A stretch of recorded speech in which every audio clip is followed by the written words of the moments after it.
पाटना निर्वाचन मंडली बिजु जनता दल पक्षर पूर्वतन पाटना विधायक जगन्नाथ नायकों अध्यक्षतार आज साहारपड़ा 29तम प्रतिष्ठा दिवस पालित होइछि। छात्र नेता विप्लव पृष्टि संयोजना करथिबा बेले एही प्रतिष्ठा दिवस रे निर्वाचन मंडलीर पाटना झुंपुरा साहारपड़ा और चंपुआ ब्लॉक शताधिक कर्मी योगदान करथिले।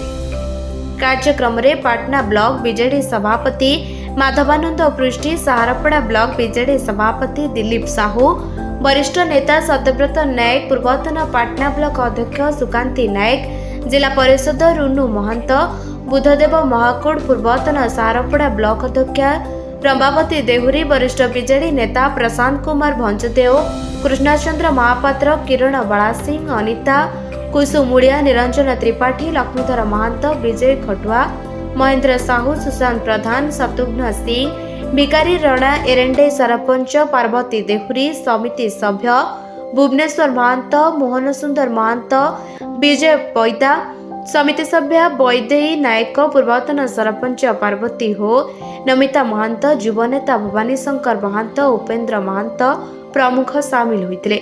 प्रमुख वरिष्ठ कार्यकर्ता माने मंचासी नथिले। मुख्यमंत्री नवीन पट्टनायक को नुआ ओडिशार बिंधाणी बोली वर्णना करने सह कर्मी माने निराश न होई तृणमूल स्तर में निजको सामिल करी साधारण जनता निकटतर हेबा पई नेता और कर्मी मानक आह्वान देथिले। प्रमुख वरिष्ठ कार्यकर्ता माने मंचासी नथिले।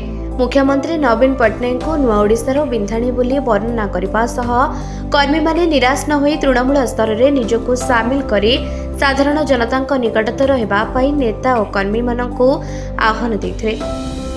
मिछ प्रतिश्रुति बेसी दिन चलिबो नाही, बिजु जनता दल पुनर्बार क्षमता को आसिबो और ओडिया विकासर शिखर रे पहुंचिबो बोली कहिथिले।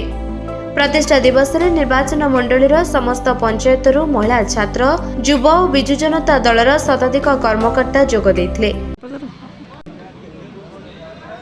आज सारा ओडिशा प्रदेश रे बिजु जनता दलर 29तम प्रतिष्ठा दिवस पालन कराउछि।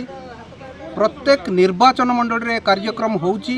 सेही भली पाटना निर्वाचन मंडलीर साहारपड़ा ठारे व्यापक आनंद उल्लास रे शह शह कार्यकर्तांक गहन रे बिजु जनता दल तार 29तम प्रतिष्ठा दिवस पालन करुछि।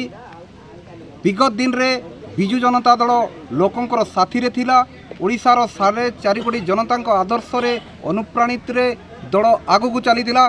पुणी आज विरोधी दल रे भी लोकंकर स्वर हेबो एवं लोकंकर स्वर रे सामिल है साधारण जनता सेवारे निजको समर्पित करिया पई आज कार्यकर्ता माने प्रतिज्ञा कले एवं आमर बिजु जनता दलर सभापति पूर्वतन मुख्यमंत्री नवीन पट्टनायकर नेतृत्व रे पुणी 2029 रे बिजु जनता दल प्रचंड बहुमत रे विजय हेबो एवं सरकार को आसीबो। धन्यवाद, नमस्कार। आगामी पंचायत निर्वाचन रणनीति के आरंभ करबा आपण पंचायत निर्वाचन पई बिजु जनता दलर समस्त मुरई माने व्यापक विचार विमर्श चलैछंती एवं रोड मैप प्रस्तुत हो गलानी।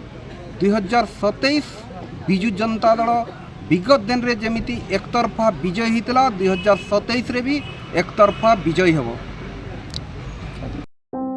केन्दुझर दशरथ भरिकों रिपोर्ट, निरपेक्ष न्यूज।